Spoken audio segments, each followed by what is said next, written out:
ব্রহ্মা এলেন নতুন বছরে বলি কতই রঙ্গ শান্তি পড়ে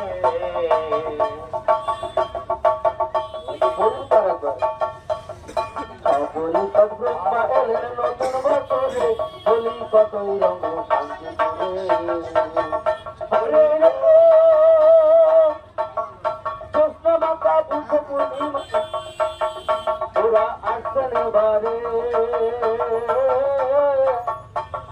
স্বাধীন ধরে পূজিত হবেন স্বাধীন ধরে পূজিত হবেন বড় বাজারে বলি কতই রঙ্গ শান্তি পড়ে অপরিষদ ব্রহ্মা এলেন নতুন